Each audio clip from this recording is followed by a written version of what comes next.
कर दिया है, ये जो 1/2 है उसकी जगह C आपने इंट्रोड्यूस कर दी है। इस कांस्टेंट की वैल्यू को आप इवैल्यूएट करते हैं और इसका रेसिप्रोकल लेते हैं। तो जैसे न्यूटन सेकंड लॉ में रेसिप्रोकल लिया था तो वो उसको हम लोगों ने G sub C कह दिया था। इसी तरह ही आप यहाँ पे इस इक्वेशन में देखें तो यहाँ पे एनर्जी है और मैस है, ठीक है। तो यहां से हम लोग एनर्जी और मैस की एक रिलेशनशिप डेवलप करेंगे, वही कांस्टेंट को इस इक्वेशन के थ्रू हम लोग इवैल्यूएट करेंगे। मैं कुछ स्लाइड्स आप लोगों के साथ ऑलरेडी डिस्कस भी कर चुका हूँ, कुछ को अभी बाद में करते हैं डिस्कस।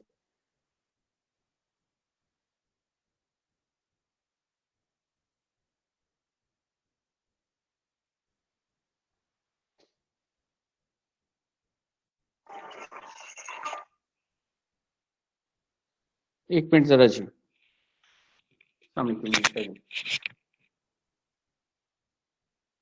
हाँ जी मैम, मुस्लिम साहब के पास आया था। हाँ बस ये मैं ये क्लास ले रहा हूँ, क्लास।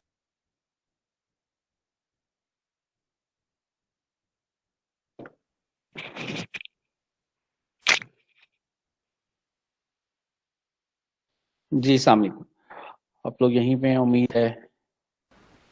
अच्छा ये अब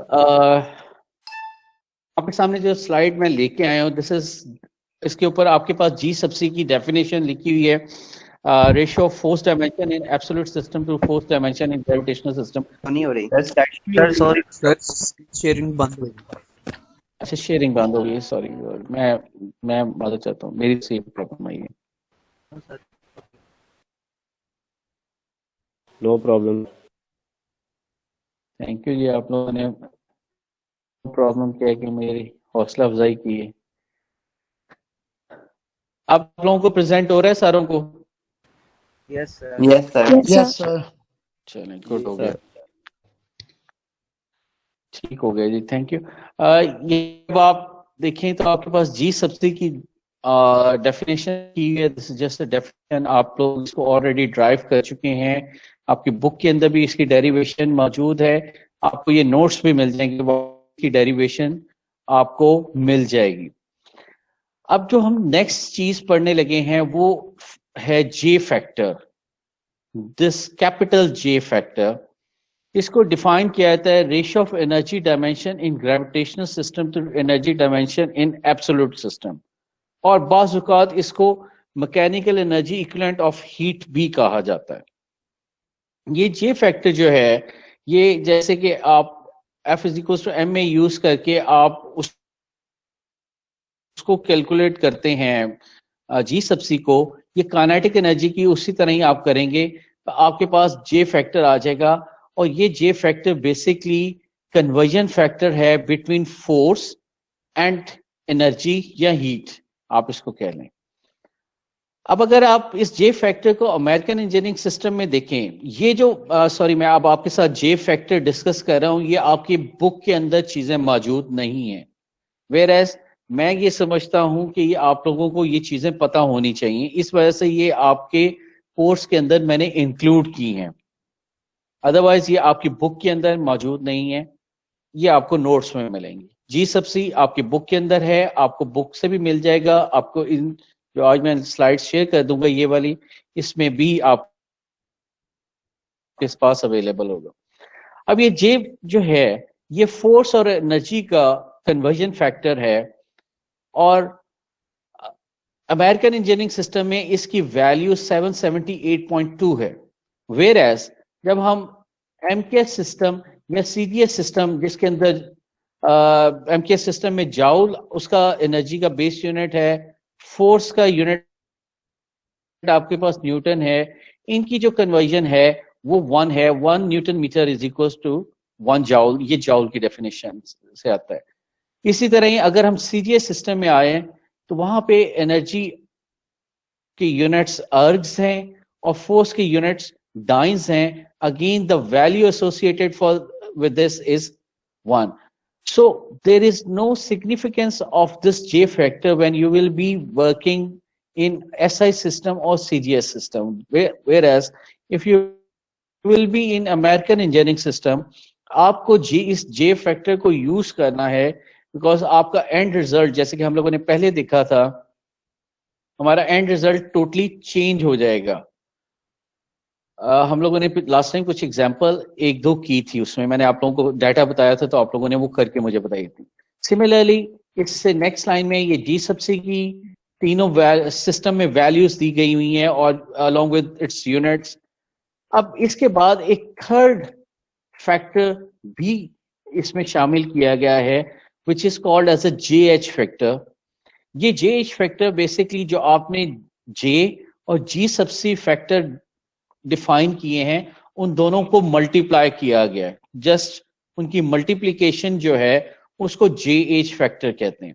ये जे एच फैक्टर जो है ये आपको एनर्जी या हीट और मास के दरमियान कन्वर्जन फैक्टर देता है। किया गया तो आपके पास एंड रिजल्ट आया 25037.8। Now this is BTU pound mass, so it's a conversion factor between energy and mass, and in American engineering system the value for this unit is 25037.8, whereas when if you go into the MKS system or SI system the value is 1, and in CGS system the value again is 1. There you cannot see any significance, but I would suggest here, यहाँ पे मैं आप लोगों को एक suggestion देना चाहूंगा कि आप लोग किसी भी सिस्टम ऑफ यूनिट में काम कर रहे हो, आप लोग इन फैक्टर्स को इस्तेमाल करने की हैबिट डेवलप करें, ताकि आप लोग अगर अमेरिकन इंजीनियरिंग सिस्टम में हैं तो आपकी वैल्यू गलत ना हो जाए। आप अपनी उस आदत के तहत ही चलें और अपनी उस वैल्यू को इस फैक्टर को यूज करें और अपना एंड रिजल्ट गलत ना हो, आपका ठीक निकले। अब काइनेटिक एनर्जी की इक्वेशन है, काइनेटिक एनर्जी या पोटेंशियल एनर्जी की इक्वेशन आप ले लें। पोटेंशियल एनर्जी आप लोगों ने पढ़ी हुई है MGH, mass acceleration due to gravity and height. अब पोटेंशियल एनर्जी की इक्वेशन को देखें तो एक साइड पे एनर्जी है, दूसरी साइड पे आपके पास मास है। तो जब आप इस पोटेंशियल एनर्जी की इक्वेशन को यूज कर रहे होंगे और आप अमेरिकन इंजीनियरिंग सिस्टम में होंगे, तो आपको इस इक्वेशन को जो MGH है उस साइड को, इक्वेशन की जो राइट हैंड साइड है उसको इस फैक्टर JH से मल्टीप्लाई करना पड़ना है टू गेट द वैल्यू और to get your final value in BTUs। अब मैं आपको अगर एक डाटा दूं कि आपके पास मास जो है वो 10 पाउंड मास है, acceleration due to gravity 32.2 feet per second square है, और हाइट आपके पास 10 फीट है। आप पोटेंशियल एनर्जी की मुझे वैल्यू बताएं। Can you do this? Sir एक बार दोबारा से रिपीट करके बताएं। मैं दोबारा से रिपीट करता हूं। आपके पास जो मास है, mass of the body is 10 pound mass, acceleration due to gravity in American engineering system at sea level जो है ना वो 32.2 है, और उसकी जो बॉडी है वो 10 फीट हाइट पे प्लेस्ड है। तो आप मुझे बताएं कि वो जो 10 फीट हाइट पे बॉडी पड़ी है उसके अंदर कितनी पोटेंशियल एनर्जी है?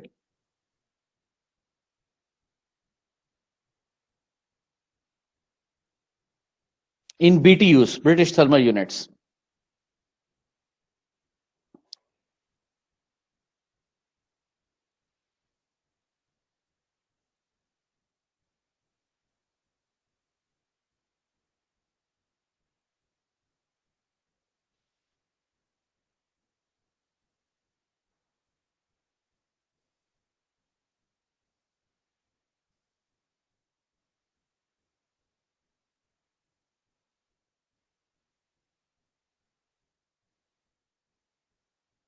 नहीं हुआ अभी तक? वालेकुम सलाम सर, ये कैलेंडर आपका, एक सेकेंड।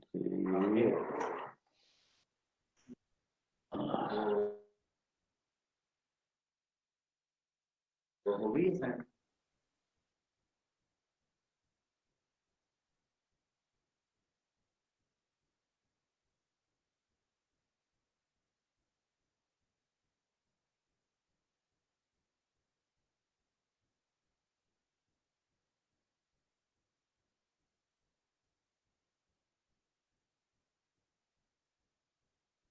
Yes sir, done. वो फोन भी करवा जी बेटा, एक मिनट जरा।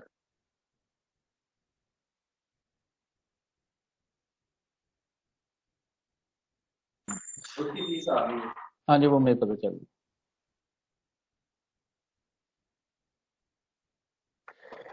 जी बेटा, फिर क्या जवाब आया? सर इसका जवाब है तकरीबन 778.3 फीट कहते हैं पाउंड। नहीं, मैंने तो आपसे बीटीयू में पूछा है, British thermal sir unit. 77820 joule. 820 joule. मैंने ब्रिटिश थर्मल यूनिट में पूछा है, आप जाउल में किधर चले गए? सर 0.0310 0.0310 पोटेंशियल एनर्जी आपने बतानी है। Potential energy. हाँ, यस सर यही है। और कोई? सर किस फैक्टर से मल्टीप्लाई करना था? ये तो आपने देखना है कौन से फैक्टर, इसमें कौन कौन किन चीजों की कन्वर्जन आती है, वो मुझे बता दें, मैं वो फैक्टर आपके सामने ले आता हूँ।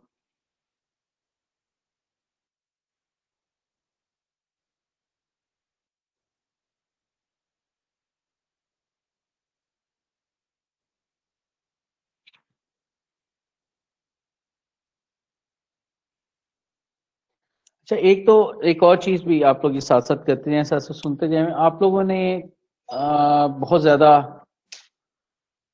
परेशानी होना, क्योंकि डेफिनेटली सब्जेक्ट जब है उससे थोड़ा सा इसमें मैथमेटिकल पोर्शन भी ज्यादा है,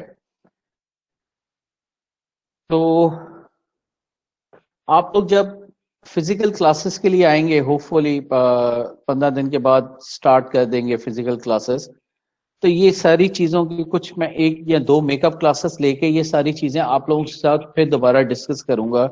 इसमें जिसकी कोई कंफ्यूजन रह गई होगी वो भी हम लोग दूर कर लेंगे। वो मेकअप क्लासेस ओके सर, क्योंकि यहाँ पे ना वो सही डेरिवेशन की सही समझ नहीं आ रही। कोई ऐसा, ये तो खैर मैं अभी नोट शेयर कर दूंगा, आप लोग इसके प्रिंट निकाल के आप देख सकते हैं डेरिवेशन, लेकिन फिर भी कोई कंफ्यूजन होगी तो मैं इन सारी चीजों को एक दफा फिर से गो थ्रू करूंगा। Okay, thank you sir. हाँ तो सर मैंने आपसे ये पूछा था कि कोई आपके पास स्पेसिफिक टेबल है इन चीजों की कन्वर्जन्स का, आपकी लाइक जिस तरह आपकी बुक में जिस तरह है। Yes sir. जी प्लीज पूछिए, आप पूछ लें फिर मैं बताता हूँ। लाइक आपने हमें कहा था कि कहता है बीटीयू के अंदर आपने कन्वर्ट करना है, तो हमें वो बीटीयू का कोई स्पेसिफिक टेबल नहीं मिला सर। उस तरह का मैं चाह रहा था कि कोई टेबल मिल जाए जिस तरह ये है सीजीएस का और एमकेएस का। ये कि बीटीयू आपके सामने, आपने, मैं इसका अगर जवाब बताऊं ना, इसका जवाब 0.13 है। 0.13 बीटीयू ब्रिटिश थर्मल यूनिट है, जो मैंने अभी आपको डाटा दिया। आपके पास है potential energy is equal to mgh। ये जो mgh है इसको आप इस JH फैक्टर JH से डिवाइड कर दें, ठीक है? JH से mgh को JH से डिवाइड कर दें और फिर आप वैल्यूज डालें। मैस आपका 10 पाउंड मैस है, जी आपका 32.2 फीट पर सेकंड स्क्वायर है, हाइट आपकी 10 फीट है, JH की वैल्यू 25037.8, यानी वो जो सारे हैं उनको 25037.8 से आप डिवाइड करें और साथ साथ हर एक के यूनिट्स एसोसिएट करें। जब आप सारे यूनिट्स को कैंसिल आउट करेंगे आप देखेंगे कि वैल्यूज को आपस में मल्टीप्लाई डिवाइड करने के बाद आपके पास 0.13 आ गया और आपके पास जो यूनिट कैंसिल आउट करने के बाद फाइनल यूनिट बचेगा वो ब्रिटिश थर्मल यूनिट बचेगा। सो आपने बेसिकली इस फैक्टर को यूज करना है उसमें, और आपके पास जो एंड रिजल्ट है वो 0.13 है। अब आप करके देखें।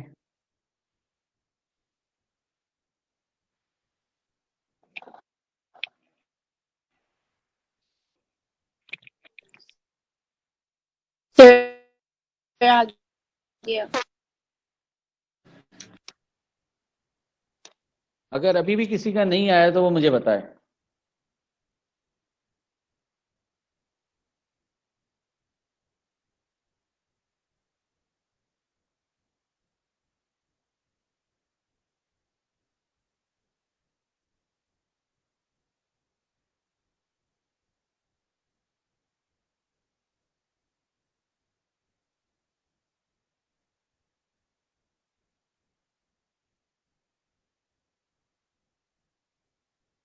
जी, एक का जवाब आया, सिर्फ आ गया। सर आ गया।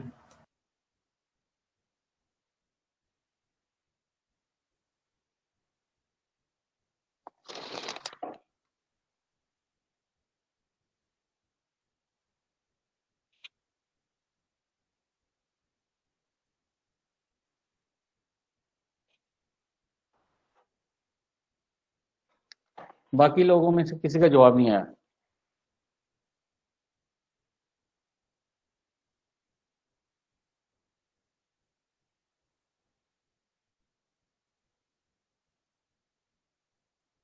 ये सर आ गया।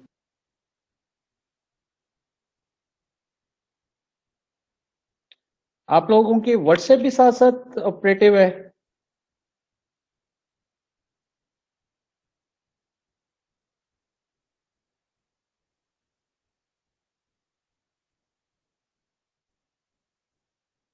आप लोगों के व्हाट्सएप ऑपरेटिव है? Yes sir. अच्छा, यानी आप लोग कर सकते हैं, चेक कर सकते हैं। Yes sir.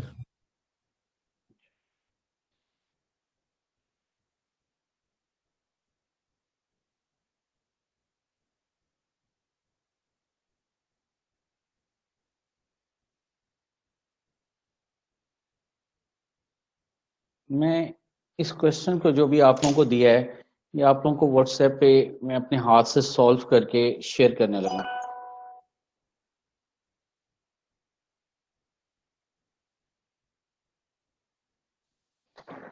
इससे आसान हल में कोई और नहीं नजर आ रहा। Okay sir.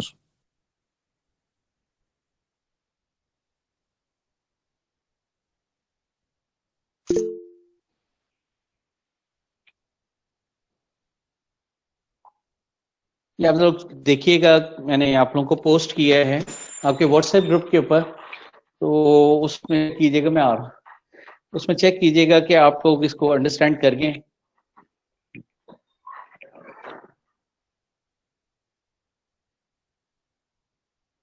और जिस तरीके से मैंने कैलकुलेशन की है वो भी आपको समझ आ रही है?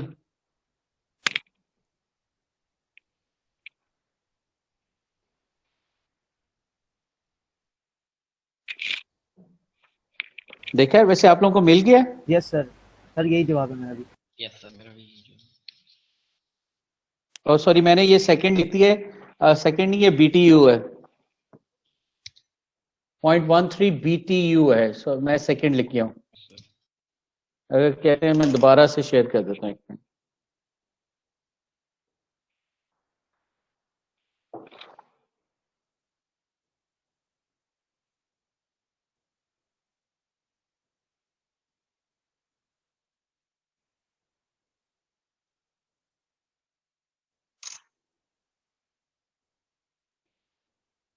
चलिए,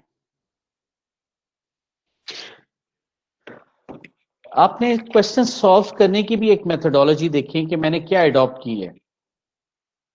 आप कोशिश किया करें इस मेथोडोलॉजी के साथ आप चलें, तो ना आपकी कभी भी आपकी कैलकुलेशन के अंदर गलती नहीं होगी, और आगे हम लोगों ने जो एडवांस कैलकुलेशन में जब जाएंगे तो हमारे लिए आसानी बहुत ज्यादा रहेगी। तो इस स्टेज पे इस मेथोडोलॉजी को, ये हॉरिजॉन्टल वर्टिकल लाइंस को, ये थोड़ा सा आप अंडरस्टैंड करने की कोशिश कीजिएगा।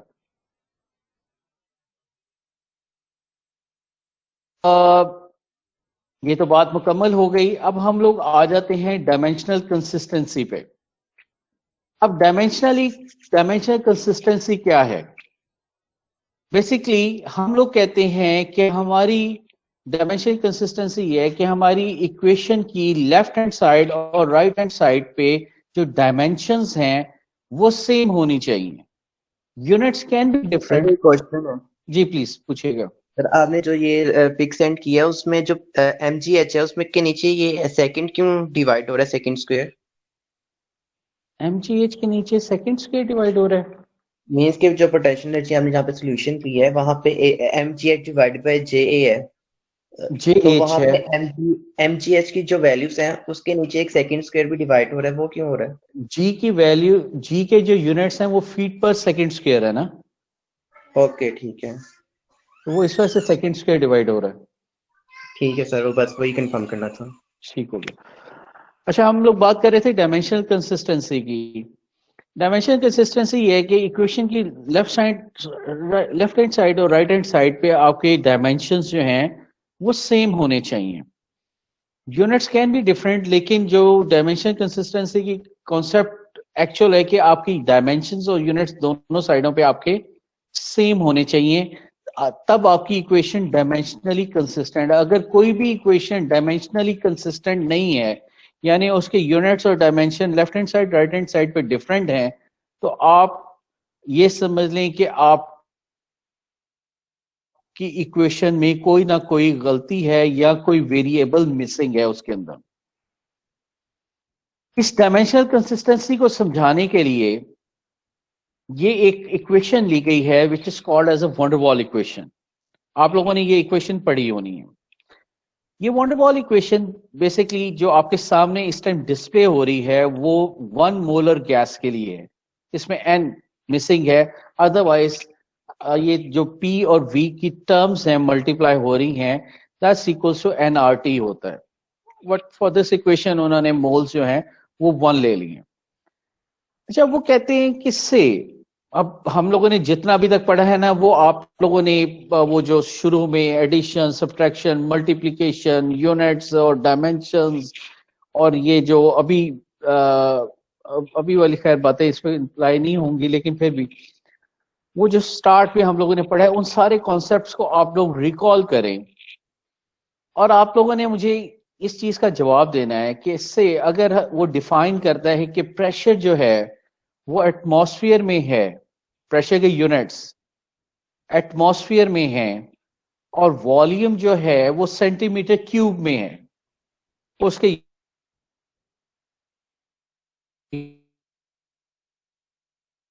करें चीज, प्रेशर उसके यूनिट्स एटमॉस्फेयर हैं, वॉल्यूम उसके यूनिट्स सेंटीमीटर क्यूब हैं। तो आप लोग जरा ये बताइएगा, ये जो कांस्टेंट है ए इस इक्वेशन में और ये कांस्टेंट जो बी है, ये ए और बी जो कांस्टेंट्स हैं इनके क्या यूनिट्स होने चाहिए आपके ख्याल में? अगर ये इक्वेशन ठीक है, जो कि ये कहते हैं कि जी ये ठीक है, ये वंडर वॉल इक्वेशन ही है और ये ठीक भी है, तो आप इसमें जो कांस्टेंट्स हैं ए और बी इनके कोई यूनिट्स होने चाहिए या नहीं होने चाहिए? पहला सवाल ये है। दूसरा सवाल ये है, अगर होने चाहिए तो क्या होने चाहिए? सर जहाँ तक मेरा ख्याल है कि कांस्टेंट का कोई यूनिट नहीं होता। अच्छा, अगर कांस्टेंट का कोई यूनिट नहीं होता। जी आप एक और भी बोलने लगे थे, सॉरी मैं मुझे वो वाली स्क्रीन डिस्प्ले नहीं हो रही होती जहां पे आप लोगों के नाम आ रहे होते हैं। जी सर, मैंने भी यही कहना तो जो ये कांस्टेंट के कोई यूनिट्स नहीं होते। और कोई बात करना चाहे? ये कहाँ आप लोगों ने पढ़ा है कि कांस्टेंट के यूनिट्स नहीं होते?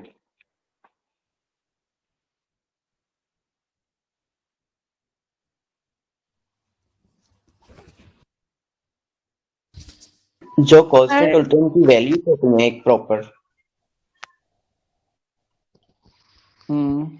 सर ये वेंडरवॉल्स के यूनिट्स हैं, हमने फर्स्ट ईयर में जब पढ़ा था तो हमने इनके यूनिट्स निकाले थे एसआई सिस्टम में। कांस्टेंट के यूनिट्स हो सकते हैं, रेशियोज के यूनिट्स नहीं होते। यस। ठीक है, ओके सर, थैंक यू।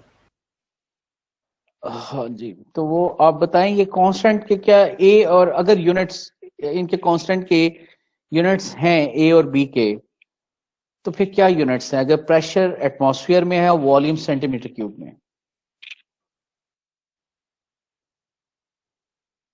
ए और बी के क्या यूनिट्स होंगे? सिर्फ पहले एक फैक्टर ले लें, P plus A over V square. सिर्फ इस फैक्टर को लें, P के यूनिट्स एसोसिएट करें एटमॉस्फेयर, V के यूनिट्स एसोसिएट करें centimetre cube, raise to power 2 हो जाएगा, यानी सेंटीमीटर रेज टू पावर 6 हो जाएगा। अब बताएं A के क्या यूनिट्स होने चाहिए?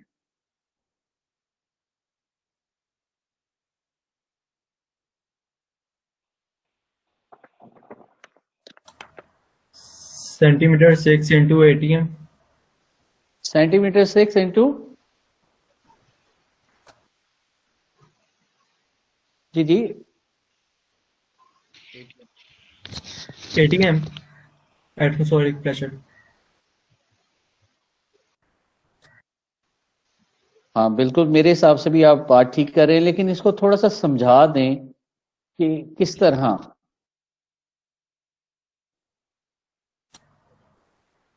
सर उधर सेंटीमीटर डिवाइड हो रहा है तो इक्वल के दूसरी साइड में हम उसे ले जाएंगे, मल्टीप्लाई हो जाएगा। नहीं, एक सही।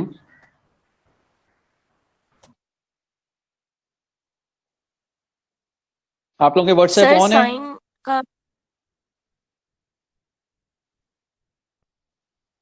व्हाट्सएप आपके ऑन है? Yes sir. ये फिर दोबारा से देखिएगा, एक और मैंने चीज आप लोगों को भेजी है।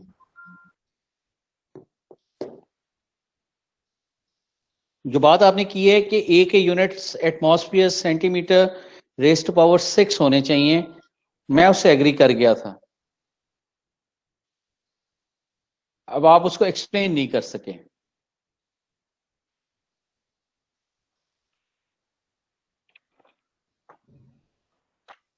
समझ आई आप लोगों को चीज, क्या मैं आप लोगों को समझाना चाह रहा था?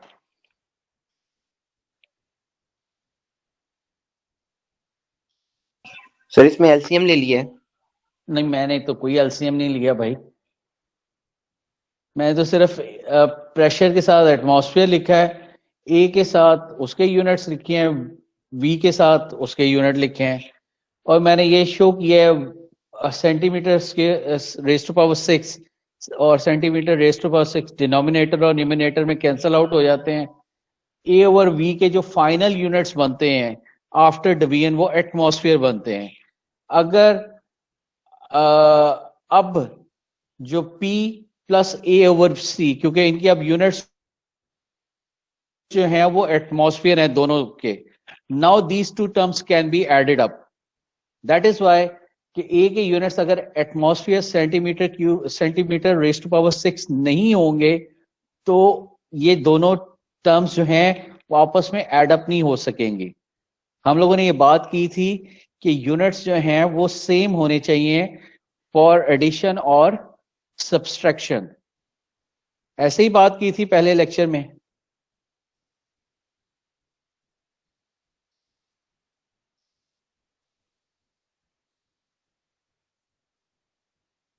सर ये जो आपने सेंटीमीटर की पावर 6 भेजे वो कहाँ से आया? वो सेंटीमीटर की पावर 6 मैंने कौन सी भेजी, किस जगह पे? जो पी ब्रैकेट एटमॉस्फेयर प्लस ए एटीएम ब्रैकेट CMC ओवर, वो जो ऊपर वाली CM6 है वो कहाँ से वो तो आया? देखिए बेटा, मैंने वो आपको यही तो चीज समझाई थी कि मुझे ए के यूनिट्स बताएं क्या होंगे। तो अगर मैंने अब ए के यूनिट्स, मैं आपकी क्लास वालों ने भी बताए हैं, मैंने भी यही बताए हैं कि ए के units atmosphere centimetre raise to power 6 होने चाहिए। अगर ये नहीं होंगे तो P A over V square में एड अप नहीं हो सकता। ठीक है, यही हम लोगों ने चीज पहले बात की थी ना। जी। इसी तरह ही अगर आप V माइनस बी देखें, अब अगली चीज को देखें, V माइनस बी, इसमें बी के क्या यूनिट्स होने चाहिए? ये दोनों आपस में सब्ट्रैक्ट हो रहे हैं।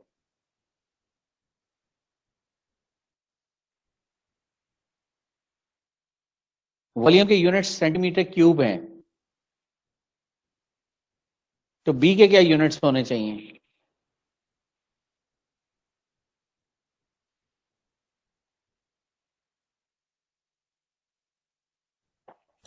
सेंटीमीटर क्यूब ही। सर मुझे लग रहा है कि क्या कैंसिलेशन हो रही है cancellation सारी, मतलब तो सेंटीमीटर क्यूब नहीं रहता? बी के भी यूनिट सेंटीमीटर क्यूब होने चाहिए, सेम वॉल्यूम वाले यूनिट होने चाहिए, तभी v माइनस बी आपस में सब्ट्रैक्ट हो सकेंगे ना। ठीक है जी, बी के यूनिट्स यस सर। सेम होने चाहिए जो वॉल्यूम के यूनिट्स हैं। तो अब हम लोगों ने ये डिफाइन कर दिया कि ए के जो यूनिट्स हैं वो प्रेशर वॉल्यूम स्क्वायर होने चाहिए और बी के जो यूनिट्स हैं वो वॉल्यूम के होने चाहिए। अगर प्रेशर एटमॉस्फेयर है, वॉल्यूम सेंटीमीटर क्यूब है, तो ए के जो यूनिट्स हैं that must be atmosphere centimetre raise to power 6 और बी जो है वो सेंटीमीटर क्यूब होना चाहिए। अब आप दोबारा इस इक्वेशन में आए, आपका ये वाला जो पहला फैक्टर है, दिस फैक्टर, ये जो है इसके आपने यूनिट्स निकाल दिए एटमॉस्फेयर।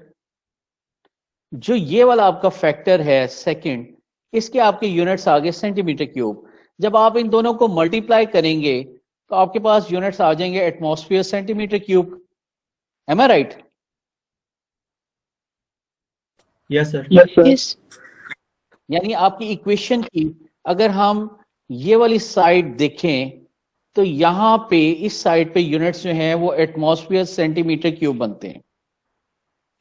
और डायमेंशनली कंसिस्टेंट होने के लिए इक्वेशन की जो राइट साइड है उस पे भी आपके एटमॉस्फेयर सेंटीमीटर क्यूब ही होने चाहिए यूनिट्स।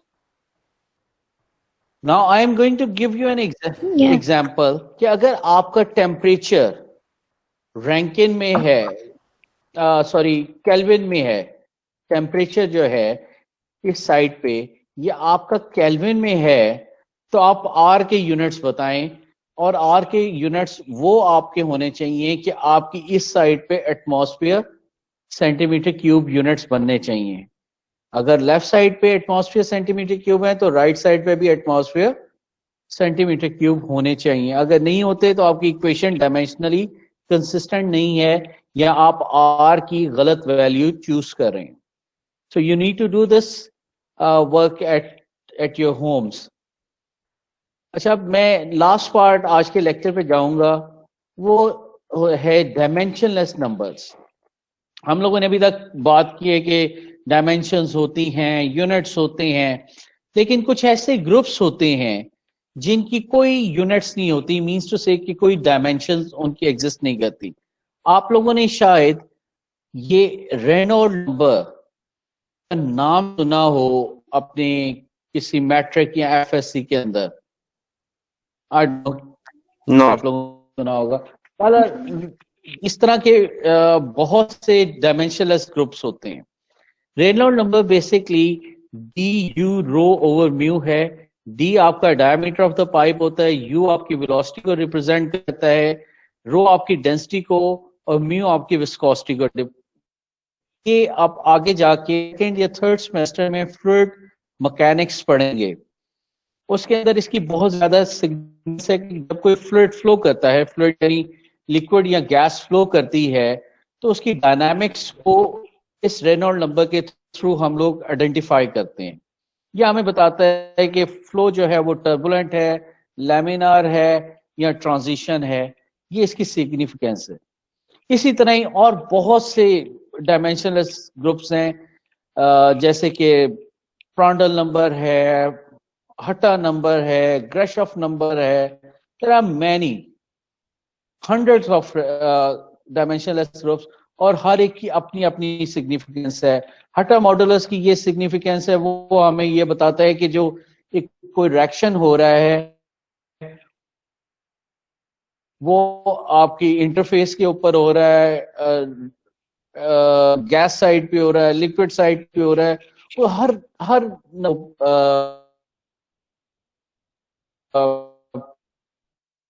प्रांडल नंबर है, सॉरी नस्सेल्ट नंबर है, वो आपको ये बताता है कि हीट ट्रांसफर बाय कन्वेक्शन ज्यादा इफेक्टिव है या बाय कंडक्शन डोमिनेटिंग है।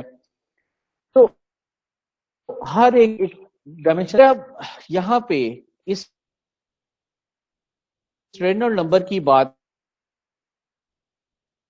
करें तो वो कहते हैं कि जी डेंसिटी ग्राम पर सेंटीमीटर क्यूब है, विस्कोसिटी की यूनिट्स ग्राम सेंटीमीटर सेकंड, यानी सीजीए सिस्टम में वो चला गया है। उसने यूनिट्स तमाम वेरिएबल्स के असाइन कर दिए हैं। उन तमाम यूनिट्स को जब उसने इस इक्वेशन में डाला और उसने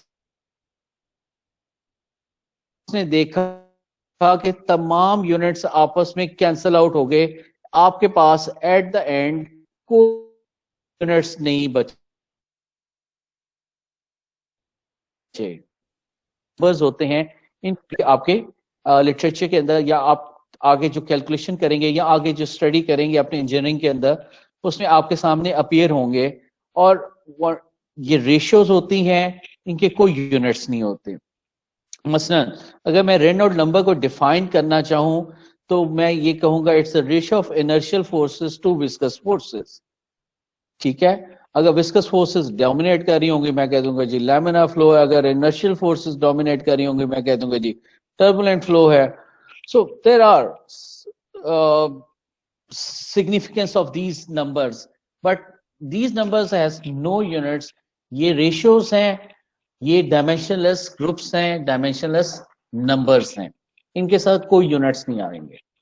क्लियर हो गई जी चीज? चलें, अच्छा गुड हो गया। अब मेरे पास सिर्फ 1 मिनट है जी, मैं इसको स्टॉप कर रहा हूँ।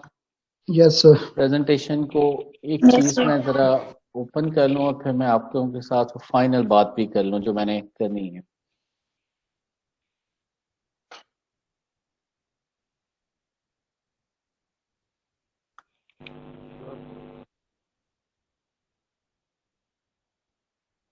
आप लोगों के साथ मैंने बुक शेयर कर दी हुई है,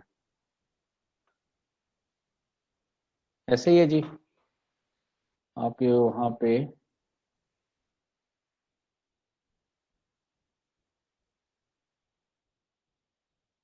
आप लोगों को लास्ट टाइम मैंने कुछ काम दिया था, ठीक है, उस पे बात हो गई थी जो कि आई थिंक पेज नंबर 30 पे था, प्रॉब्लम थी। अब आप लोगों ने जो पेज नंबर 33 है उसके ऊपर कुछ एग्जाम्पल्स हैं आपके बुक के, वहां से उसके आगे ये जो जी सब सी है इसकी डेरिवेशन है, उस पे आप करेंगे, उसकी एग्जाम्पल आ जाएगी पोटेंशियल एनर्जी की। फिर आपकी सेल्फ असेसमेंट टेस्ट आ जाएंगे, पेज नंबर अगर आप 36 पे आ जाएंगे तो वहां पे क्वेश्चंस हैं, प्रॉब्लम्स हैं, थॉट प्रॉब्लम्स हैं, उसको आप लोग करेंगे। फिर आपके 37 पेज नंबर पे डायमेंशनल कंसिस्टेंसी आ जाएगा और उससे रिलेटेड प्रॉब्लम्स हैं, रेनॉल्ड नंबर आ जाएगा, उससे रिलेटेड प्रॉब्लम है, और उनकी सेल्फ असेसमेंट टेस्ट प्रॉब्लम और थॉट प्रॉब्लम्स हैं। आपने बेसिकली जो पेज नंबर 33 से लेके 39 तक जितनी एग्जाम्पल्स, प्रॉब्लम्स और जो थ्योरी आ रही है वो आप लोगों के साथ डिस्कस हुई है। इन एडिशन टू दिस आपके साथ जो कुछ और जी सबसी के अलावा जो फैक्टर्स हैं, जे फैक्टर और जे एच फैक्टर, उसको डिस्कस किया गया आज के लेक्चर के अंदर। मैं इस लेक्चर के फौरन बाद आपके साथ स्लाइड्स शेयर कर दूंगा, यू हैव द बुक, और बाकी चीजें मैंने आपको समझा दी हैं कि कोई चीज अगर फिर भी अनक्लियर रह जाएगी जब आप लोग फिजिकल क्लासेस में आएंगे तो हम लोग इसको और बेहतर रिवाइज कर लेंगे कुछ एक क्लासेस करके। जी जी तलहा। Excuse me sir. जी जी सर, ये जो वंडर वाली क्वेश्चन है सर, इसमें अपने बी की वैल्यू क्या सेंटीमीटर बताइए, क्यूब। बी का यूनिट। Thank you sir. ये भी आपके पास मैं पोस्ट करने लगा हूँ, ठीक है जी। आप लोग सब लोग अपना बहुत सा ख्याल रखिएगा। मेरी तरफ से सबको अल्लाह हाफिज। ये एक सेकंड, सर अटेंडेंस अटेंडेंस जो है ना, सीआर जो है, sir attendance sorry CR please attendance जरा मुझे भेज दीजिएगा, ठीक है? मुझे वो ओके सर। हाँ जी, thank you very much, thank you. अब आप लोग यहीं पर रहिए, सीआर अटेंडेंस लगा देता है। Okay sir. ओके वेट करो यार, अटेंडेंस लगा लो। ये सोनिया कौन है? एहसन इंग्लिश की अटेंडेंस लगा दी थी आपने? हाँ वो जिया लगा सोनिया ही बोल रही है। मजाक सोनिया।